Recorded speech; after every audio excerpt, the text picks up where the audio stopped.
From scripts to screenplays, budgets to box office, welcome to the Garvescope Show. Lights, camera. Garvescope! Garvescope kind of cracks me up. I don't know why AI chose to scream Garvescope, but they did. So I guess that's where we're at with life. So welcome to the first segment, which I'm calling Room Tone. And in Room Tone, we're going to talk about some of the biggest stories going on in Hollywood, at least the business side of Hollywood this week.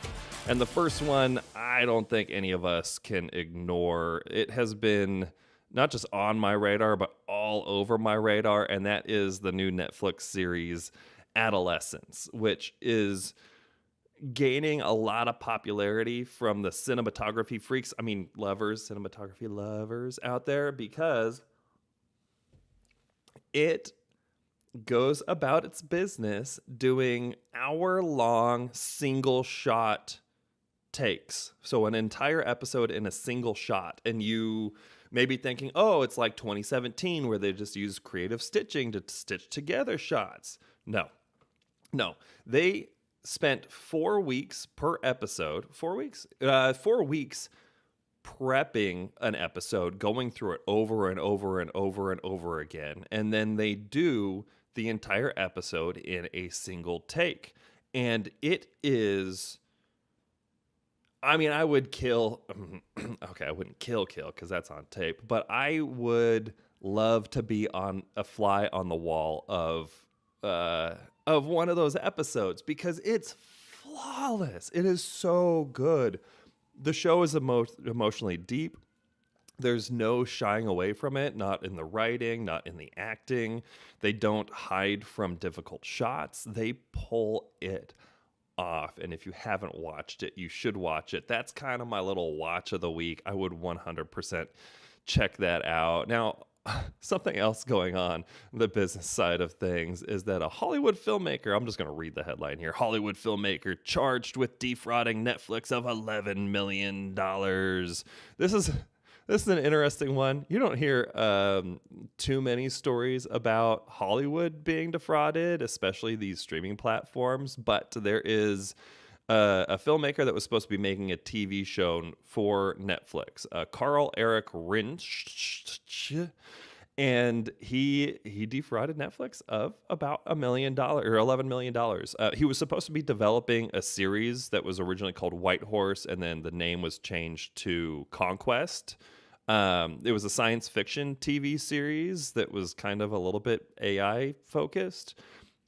He was supposed to be developing it, but he ended up using the money to speculate on crypto. And then he also spent it on things like high-end hotels and rentals, and he bought luxury cars. And come on, man. It's hard enough for any of us that are like scraping by as independent filmmakers to get funding, and then somebody goes and does something like this. That hurts. I think if the people who were watching the show out in the world were divvied up that $11 million, there would be a lot of good projects that come out of that. So that I think that hurts. That definitely ultimately hurts the industry. The other news, which was kind of interesting, is Village Roadshow Entertainment Group, which, if you don't know them by name, was the studio behind The Matrix, behind Joker, behind Ocean's 11 and the Lego movie.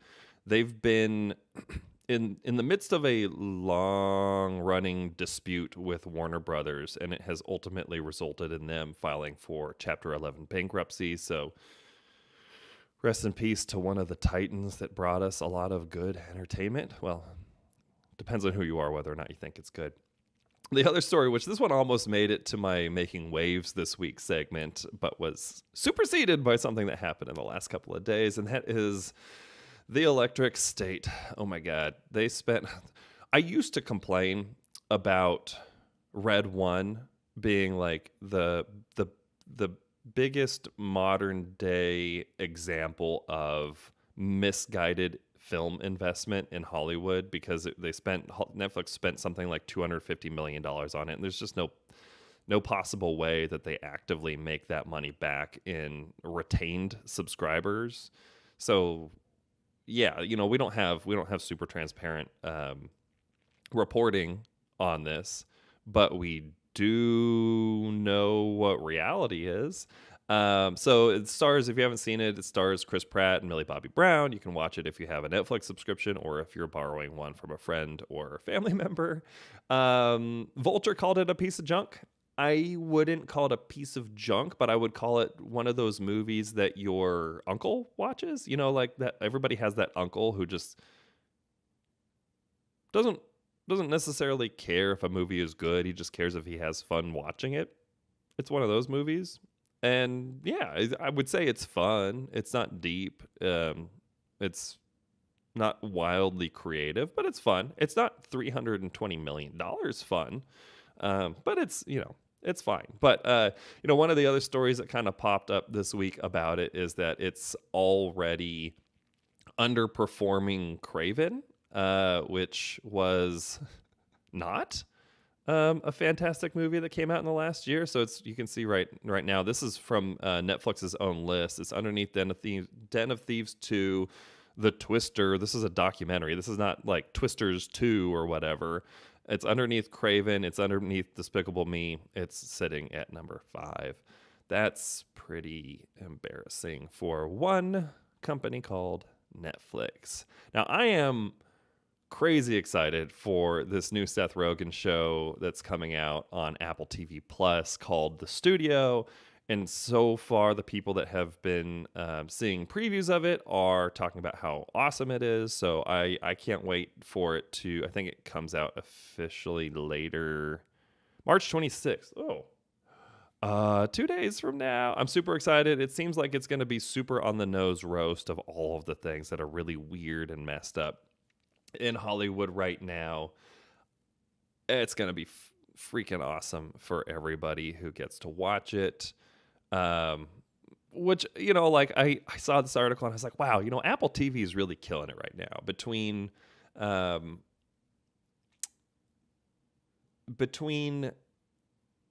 Dark Matter. Okay, that's 50-50 for you, but Severance, one of my favorite movies in the last couple of years, Greyhound, is one of their productions. They have a lot of really fantastic content right now.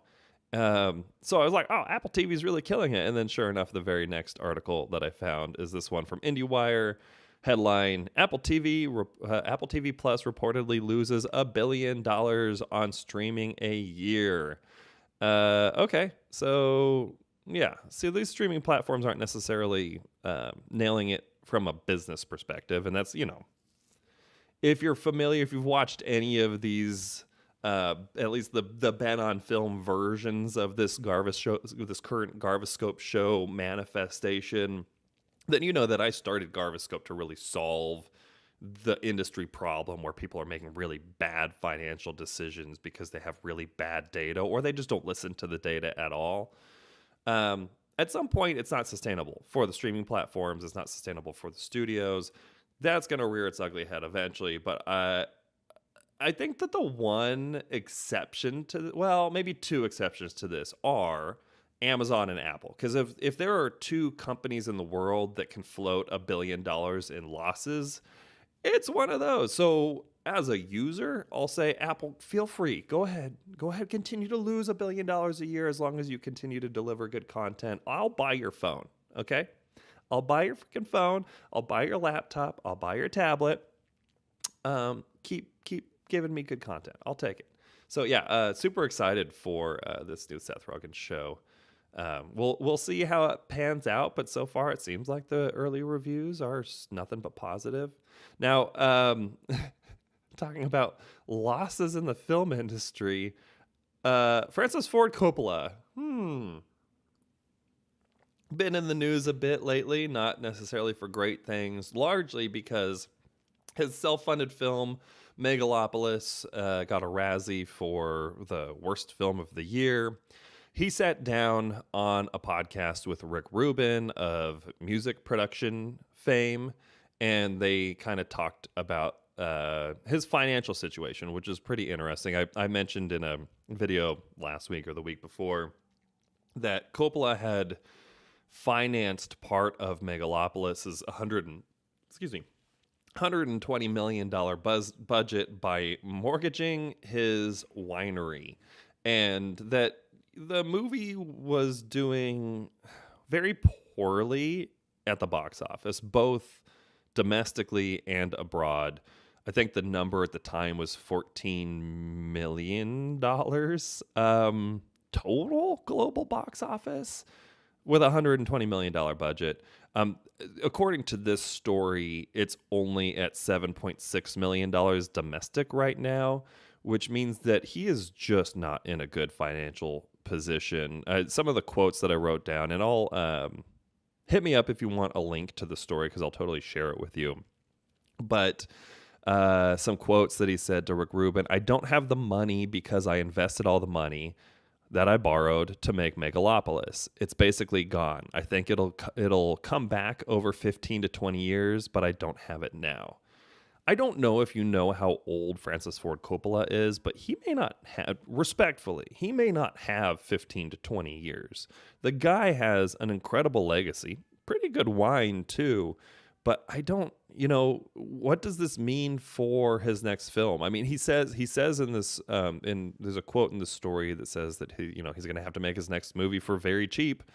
I mean, the guy owes potentially $106 million.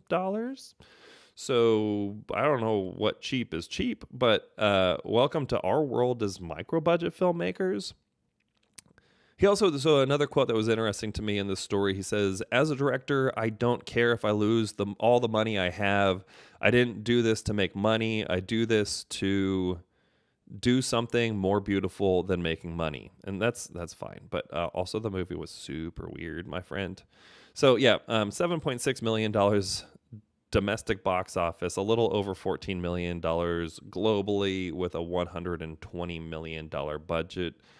Thoughts go out to you, my friend. I guess maybe there's the bright side of this is he could potentially do a lot more with a little budget, and it may kind of recenter him in his roots and the things that made him a fantastic filmmaker when he was younger. Fingers crossed. I mean, we wish the best for everybody. And yeah, let's jump over to. There's been some drama. If you didn't know, there's been some drama on Hollywood and the tax incentives that exist in California. So there were two stories. Both of them were in the Hollywood Reporter.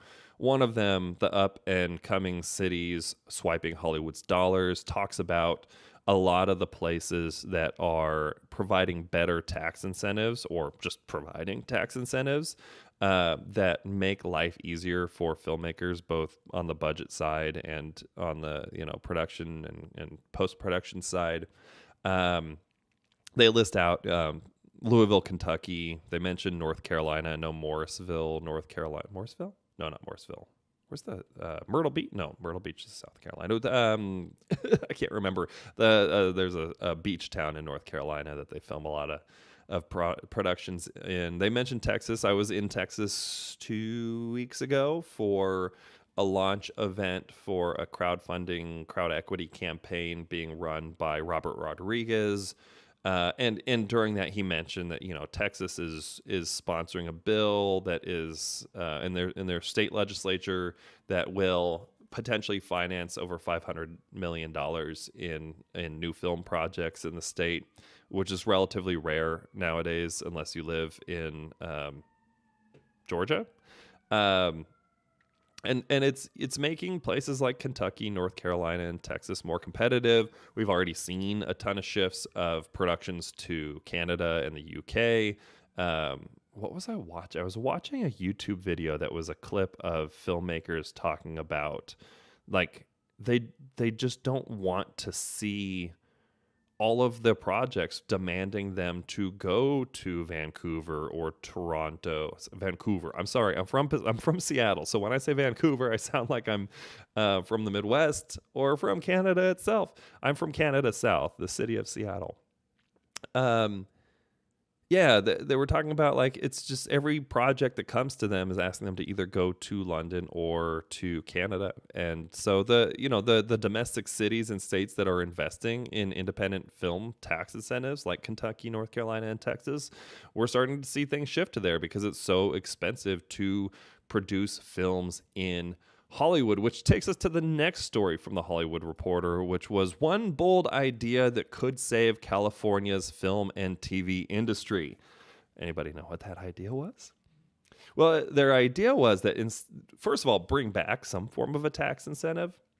But when you bring it back, don't invest in films via tax incentives. Build a process to invest directly in films.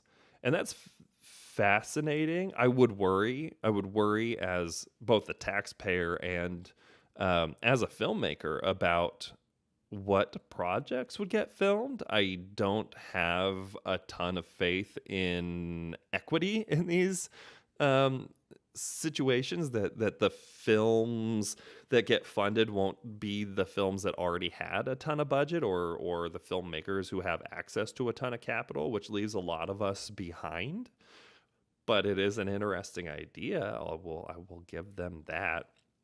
Next story I had was AI story here for you. So there's a Swedish movie, Watch the Skies, which I'm a sucker for any sci-fi. I'm sorry. I'm into it. I'm gonna go watch it. I ain't scared of that AI.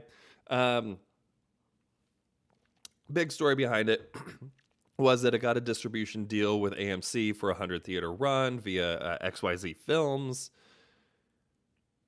But it's a Swedish film that was dubbed entirely using AI voice.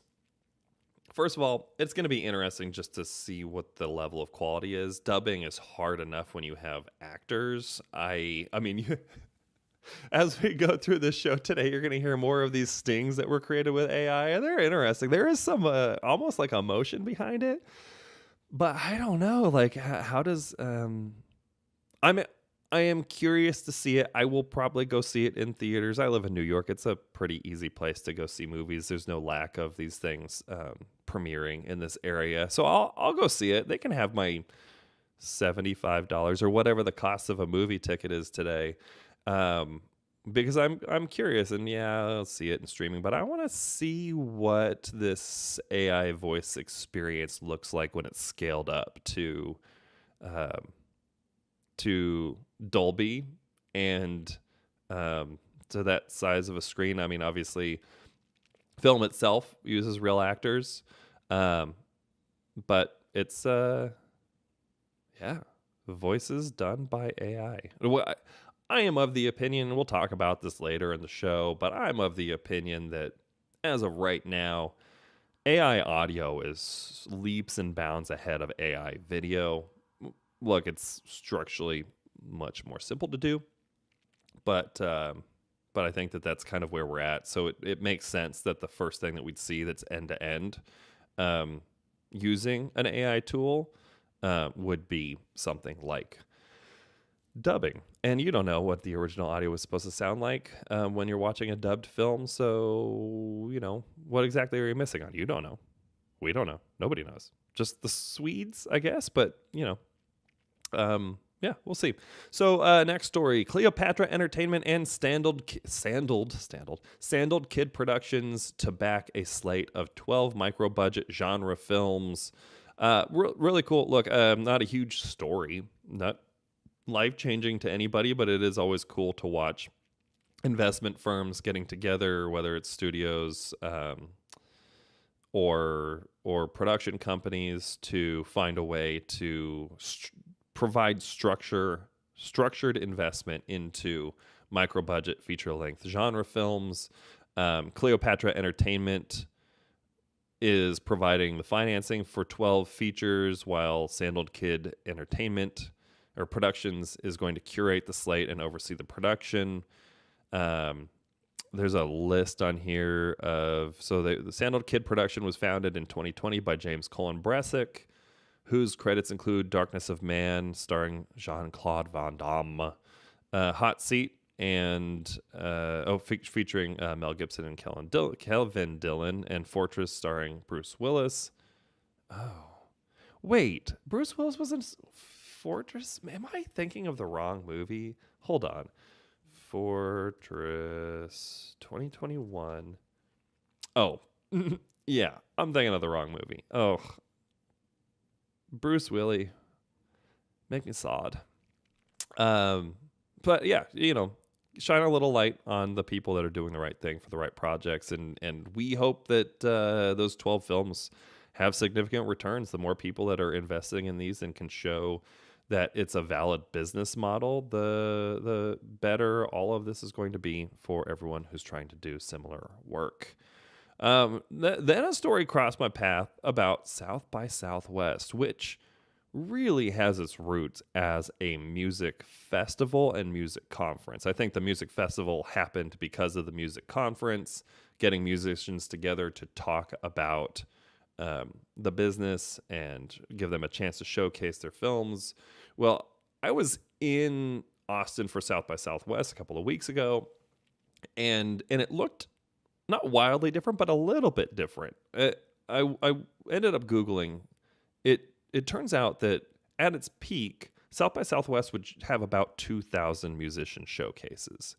And as of this year, they were only slightly over 1,000 musician showcases. So they're seeing a lot less interest from musicians. And while the fans are going out and driving traffic, South by Southwest does have these two other arms in this little tri-armed being, and that is their interactive piece, which is kind of digital and tech startup type work, and or conference, and they have their film piece. And like I went to South by Southwest for the first time in 2009, 2010. But I remember I was there for music as a musician. And I remember this buzz about Cabin in the Woods had just come out. It had premiered at South by Southwest. And I was like, oh, there's a film thing. Well, so it turns out this story, South by Southwest clarifies changes to 2026 music conference. They're going to shorten the music conference by 2 whole days, and they are going to spread the programming throughout the week. And they're going to use those 2 days to really focus in on and emphasize the interactive and film side of this. So if you're in the film industry, that's fantastic news. That means that the people that run South by Southwest are seeing potential and growth for indie films.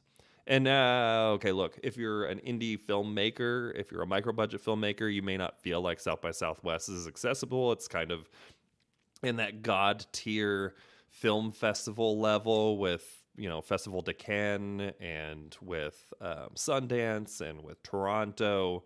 But